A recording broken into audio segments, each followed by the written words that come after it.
Ooh. What's up, guys? Welcome to today's video. I am in Steelville, Missouri for the BT Epic mountain bike race.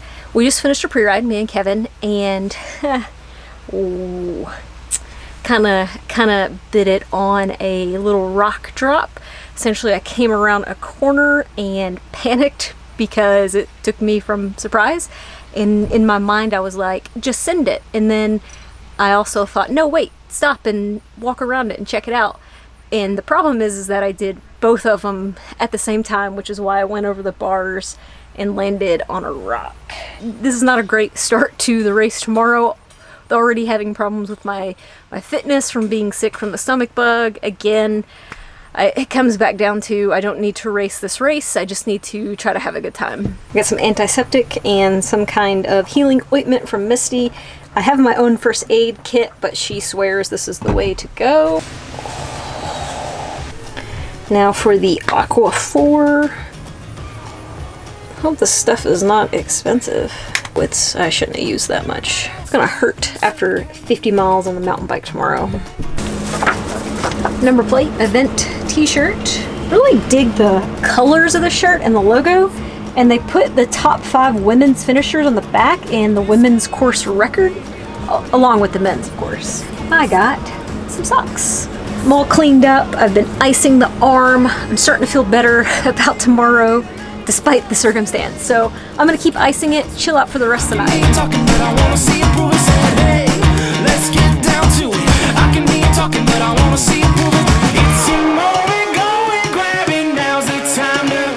The swelling's definitely come down quite a bit since it first happened. It's still sore, and I have a little bit soreness up high. Oh, it's bruised. It's bruising. Okay, well, anyways, the plan is to take a little bit more Aleve tonight and then Tylenol in the morning, and I think I'll be fine. And the plan for this ride is just to see the trail, figure it out, and hopefully just have a good day, have a fun time, because like I said, this is a whole kind of event thing. So I'm just gonna make some quick dinner here. Basically, it's a little burrito that I've made a couple times. It's a chicken burrito, just chicken, white rice, and black beans. Pretty good meal.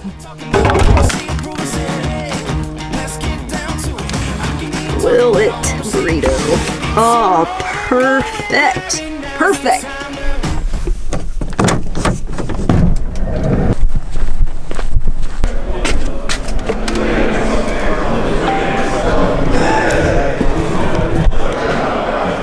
It is the morning of the BT Epic race. I just woke up, 6 a.m., got a fat stack of free pancakes. That's the thing about this event, is that they're gonna feed us all day.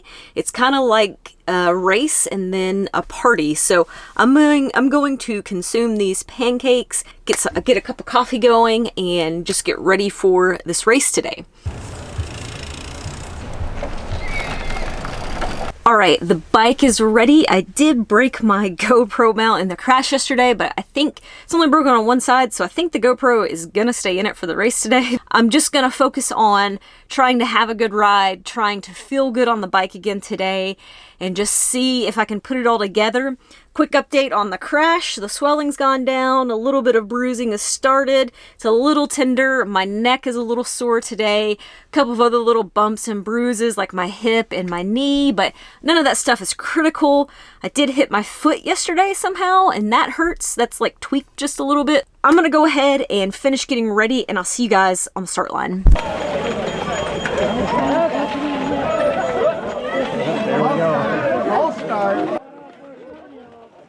All right, here we go. This is the start of the BT Epic race, which is in Missouri. It takes place on the Ozark Trail and the Berryman Trail. So we start off, and there are actually 3 waves to this race. Apparently, I think the waves were new last year to help a little bit of bottleneck when we head onto the trail. They take about 600 riders into this race, and I think actually on the day there were probably like 450 riders, so obviously there's going to be a pretty significant bottleneck with that many people trying to get to single track trail. The waves were a little bit weird though. For example, we just told them what wave we wanted to be in. I'm pretty used to being put in a wave. So that was a little bit different. So we decided to start with wave 1. We weren't at the very front of the group, but we were kind of close to the front, and I was just going to follow Kevin for as long as possible. That's almost always my strategy if I'm doing a race with Kevin. Part of the reason for that is I obviously don't know this trail, and Kevin's done this race before.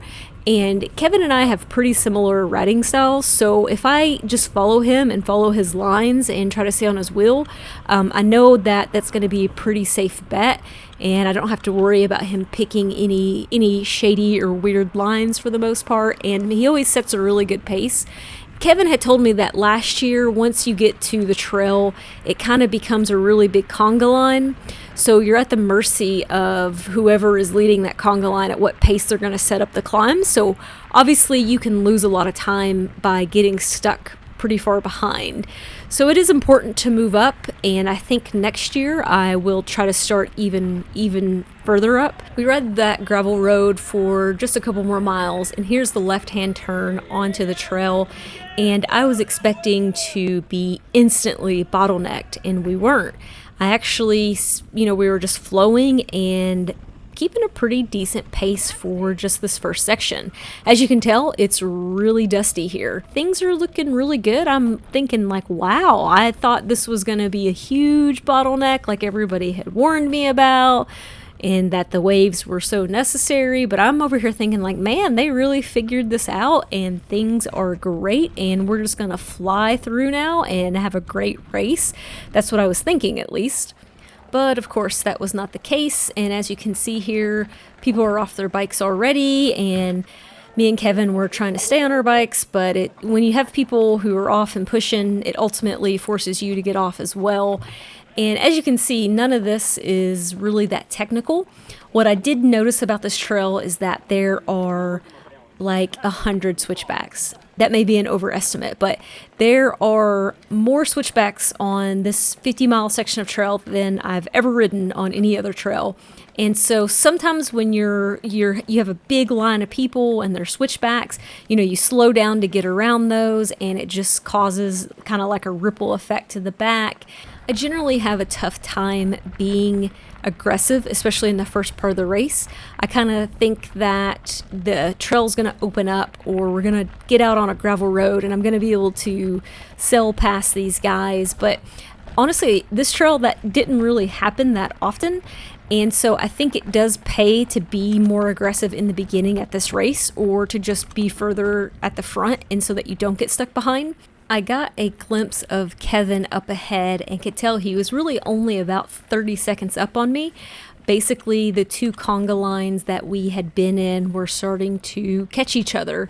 And as soon as my conga line caught his conga line, he basically passed everybody and went off the front. And so I was like, oh crap, finally caught up. There he goes, he's off the front, and I'm at the very back, and there's literally like 10 to 15 people in between us. So I knew that chasing after him was not really a possibility, though I wish maybe, like I said, I still had tried to leapfrog a couple people, maybe gained a couple places. Who knows, maybe after time I could have eventually caught up to him, but it doesn't really matter. Anyways, we were getting really close to the halfway point. About 22 miles, I think, is where the SAG was at the Berryman campground, and that's where Misty was going to meet us and have some food for us. So I didn't want to stop at the SAG at the halfway for very long, because I wanted to get back on the trail and start hammering and get away from the people that I was stuck with and make up some time. So I ate like half a Rice Krispie treat, and I hammered so hard after the halfway. Like, it was pretty much full gas at that point. There were a couple times like this where I got stuck again, but I actually ended up getting with two guys who were being a little bit aggressive. And so as long as I was staying on their wheel when they would go to pass someone, it was a lot easier to pass with them. Girl. Hey, good play, girl. Holy shit. Now, right here is where everything really changed for me. So, since the halfway, and this was about mile 30-ish, I'd been riding really hard. I was actually feeling really good, and I was feeling like racing. Now, the reason why everything changed is that guy just told me that I was 5th overall female. Now, as you saw me mention earlier in the video, the top 5 women get their names and times on next year's t-shirt. So I thought that was really cool, and I knew that if I was top 5 overall, that I was at least placing somewhere in my age group. Even if all 5 of us were in my age group, I would at least be 5th. So that was a pretty big motivation for me at this point. So I started to ride even more aggressively and told myself that I was no longer going to wait behind anybody. I was going to be passing as much as possible, and that's basically what I did. The trail eventually dumped out on this gravel double track road here, and I went way too deep in this section. But because I was riding so hard, I kind of stopped recording for a little bit after this point. This gravel road, after a couple miles, led back to some trail, and it led back to what's called the Three Sisters, and they're pretty epic climbs on single track, 3 epic climbs back to back that are pretty hard. And after riding this gravel road as hard as I did, and then those Three Sisters, I basically blew up at that point. And after that, we came back out to the campground where everything started, but we go past it and we ride up this hilly paved road that you see right here. And I had basically pre-rode all of this the day before, so I knew what was to come. And that's part of the reason why I went so hard earlier on, is because I knew what was left and I knew what it would take to finish it out. And so I knew I could survive this part. I didn't know how well I could survive it based on how hard I went, but I wanted to give it a shot. And the big thing about this race for me was that I wasn't just riding it and surviving, I was actually riding it and racing it. The paved road connected to this gravel road, and right before I made the turn onto it was that same guy with the microphone who had told me that I was 5th overall. Now, he actually told me that earlier in the race, and about a mile after that, I passed a girl. So in my head, I was actually 4th overall. When I passed him again before this gravel road, he told me I was 5th or 6th. So that guy definitely could not count. And because of the fact that I had already blown up, and then finding out this news that I was either 5th or 6th, like, for some reason, I just was deflated at that point. Like, I felt like everything was lost and I had no clue what position I was in, and I didn't have that motivation anymore. Like, I pretty much lost it at that point. Once we get into the trail section here, I think this part of the trail was a little bit more technical than some of the other, and I knew there was this really tight switch back here, so I actually got off my bike right here because right around this corner is the rock drop that I actually crashed on, and so I didn't want to ride over that because I was a little skeptical. And so I kind of just decided I was going to push over it. And I actually heard someone coming while I was pushing over it. So obviously I was going to let him around. And it ended up being another chick. So now that I thought I was in either 5th or 6th, I was like, well, if I was in 5th, I'm in 6th now. So really at this point, like, my mentality and my mood kind of went down a little bit. I was still pretty happy because I felt really good overall for this race, but that just kind of made it a little bit more difficult to push myself. I was at the verge of cramping. Nothing was cramping, but everything was hurting really bad, and it was really hard to put any power down. Here I am back at the campground coming into the finish, and it ended up that when we finished, I looked at the results, and I kept looking at the results all night because the way that they did the waves, it didn't account for some of the placings in the waves. It was really weird, and I never actually knew if I was 5th or 6th overall. I was definitely 5th in my age group, so I did podium, and I got a cool little wood burned plaque, and I thought that I was 6th overall. But the following Monday, when they posted the results online, it actually shows that I'm 5th overall. So I guess I'll have to wait until next October to see if my name is on the back of the shirt.